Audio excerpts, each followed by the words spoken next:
কি নাম তোমার? দুলু মিয়া। নিজেকে যেন ছাড়িয়ে যাওয়ার প্রতিযোগিতায় নেমেছেন শাকিব খান।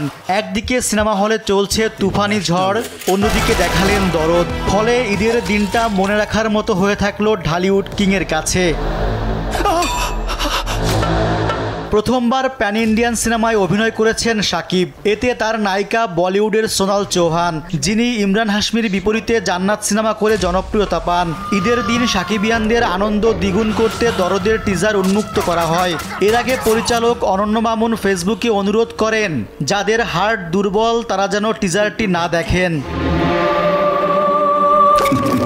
অনন্য মামুন কথাটি অযৌক্তিক বলেননি। 1 মিনিট 24 সেকেন্ডের টিজারে শাকিব যেভাবে রক্ত নিয়ে খেলেছেন তা রীতিমতো বুকে কাঁপন ধরিয়ে দেওয়ার মতো। যতটুকু আন্দাজ করা যায় এটি একটি সাইকোলজিক্যাল থ্রিলার ধর্মী সিনেমা হতে যাচ্ছে।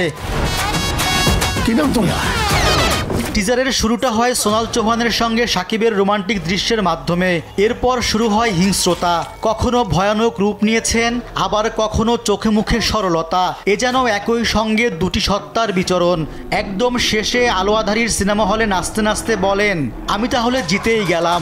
কোন খেলায় জিতলেন সেই রহস্যের জট খুলবে সিনেমা হলেই। আমি তাহলে জিতেই গেলাম। পায়েল সরকার, রাহুল দেব, রাজেশ শর্মা সহ অন্যান্য শিল্পীদের এক ঝলক দেখা গেল টিজারে। এর মধ্যে পুলিশ অফিসারের চরিত্রে দেখা যাবে পায়েলকে, বাকি দুজনকে খল চরিত্রে। তবে কবে দরদ মুক্তি পাবে তা জানানো হয়নি। যদিও পরিচালক জানিয়েছিলেন আগামী সেপ্টেম্বরে সিনেমা হলে আসার সম্ভাবনা রয়েছে। এখনও চূড়ান্ত তারিখ ঘোষণা করা না হলেও এটি ঘিরে যে দর্শকের আগ্রহ তুঙ্গে তা সমাজ মাধ্যমের পাতায় চোখ রাখলেই বোঝা যায়।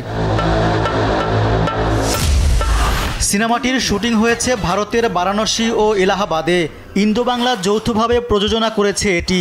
জানা গেছে বাংলাসহ হিন্দি, তামিল, তেলুগু, মালায়ালাম, কর্ণাটক ভাষায় মুক্তি পাবে এই ছবি।